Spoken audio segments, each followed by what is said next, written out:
नमस्ते दोस्तों। आज मैं आपको वो बातें सुनाने जा रही हूँ, या यूँ कहूँ कि वो बात सुनाने जा रही हूँ जो मुझे बहुत अच्छी लगी।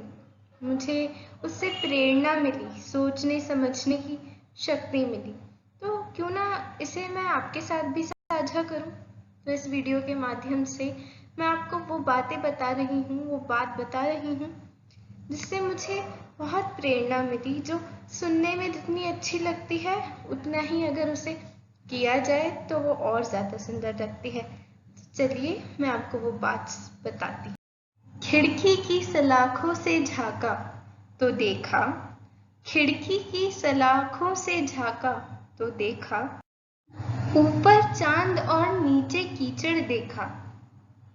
जब ध्यान से देखा तो चांद में दाग और कीचड़ में कमल को देखा। इन पंक्तियों का सीधा सा तात्पर्य ये है कि सारी चीजें हमारे नजरिए पर निर्भर करती है। हम जो भी देखते हैं वो हमारा नजरिया बताता है।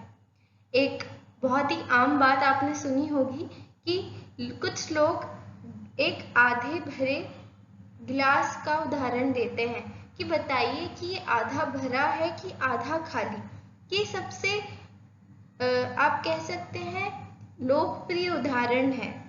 सब लोग इसी का ही उदाहरण देते हैं। तो ये पंक्तियां भी उसी उदाहरण का एक जीता जागता रूप है कि ये हमारे ऊपर निर्भर करता है कि हम किसी चीज को कैसे देखते हैं। अगर हम चांद को देखें तो बहुत सुंदर लगता है, देखने से हमारा दिल बहुत प्रसन्न हो जाता है। वहीं हम कीचड़ को देखें तो हमें उसे देखकर घृणा आती है, हमें वो अच्छा नहीं लगता। वहीं जब हम गौर से चांद को देखते हैं तो पाते हैं कि चांद पर कई दाग और धब्बे हैं, उस पर कई गड्ढे हैं। वो उतना सुंदर नहीं है जितना हमारी कल्पनाओं में सुंदर लगता है, असल में उतना सुंदर नहीं है। वहीं अगर हम कीचड़ को देखें तो जब हम उसके गुण को देखेंगे तो उसका गुण है उपज, उपजाना। वो एक ऐसे फूल को उपजाता है जो कि भगवानों को अति प्रिय है। लक्ष्मी जी जो कि धन की देवी हैं, वो उस पर विराजमान होती हैं। पुष्प किसे अच्छे नहीं लगते। वो कीचड़ जिसे हम घृणा की दृष्टि से देखते हैं, वो एक पुष्प का जो सब लोगों का मन मोह लेता है, उसका जनक है। तो इसका कहने का तात्पर्य ये है कि हमें हर चीज को सोचना चाहिए, हर चीज के मायने खोजने चाहिए। वो सही है, गलत है, उसकी अच्छी चीजें, उसकी बुरी चीजें, सबको जानना चाहिए और फिर किसी निष्कर्ष पर पहुंचना चाहिए। बिना ऐसे विश्लेषण किए आप किसी निष्कर्ष पर पहुंचते हैं तो वो गलत है। यही इन पंक्तियों का तात्पर्य है। ये पंक्तियां आपको यही समझाना चाहती हैं।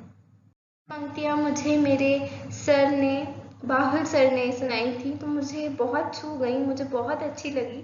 और आज ये अचानक से मुझे याद आ गई, तो मैंने सोचा क्यों ना आप लोगों के साथ में इसे साझा किया जाए, क्यों ना आप लोगों को इसके बारे में बताया जाए।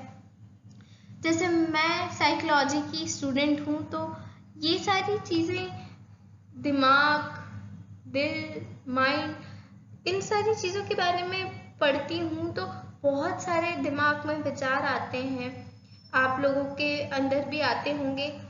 तो इसलिए ये छोटी सी चीज़ आपसे साझा कर रही हूँ ताकि आपको बताऊँ इस छोटी सी पंक्ति का दोहे जैसी ये के समान ये पंक्तियां हैं, इनका कितना गहरा अर्थ है, ये मैं आपको बताना चाहती थी। तो इस वीडियो के माध्यम से मैं आपको बता रही हूँ कि अपने दिल और दिमाग दोनों से सोचा करिए चीज़ों को, क्योंकि हमेशा दिमाग सही नहीं होता और हमेशा दिल सही नहीं होता। दिल यानी आपका मन। आपको ये बात बता दूं कि मन, माइंड एग्जिस्ट करता है, वो होता है, पर उसका कोई फिजिकल स्टेट नहीं होता है। साइकोलॉजी में इसको एक बहुत ही ज़रूरी इस पार्ट मानते हैं माइंड को। इसके पास कोई माइंड का कोई फिजिकल स्टेट नहीं होता। जैसे हम बॉडी का डायसेक्शन करते हैं, पोस्टमार्टम करते हैं, तो हमें ब्रेन तो स्ट्रक्चर मिल जाएगा पर मन नहीं मिलेगा। पर ब्रेन और मन दोनों आपस में काम करते हैं, साथ में चलते हैं। तो इसीलिए आप दोनों चीज़ों का उपयोग करें। कुछ भी आपको डिसीजन लेना हो तो आप दोनों की बातें सुने, किसी एक पर भरोसा ना करें, दोनों की बात सुने और फिर एक निष्कर्ष पे पहुंचे।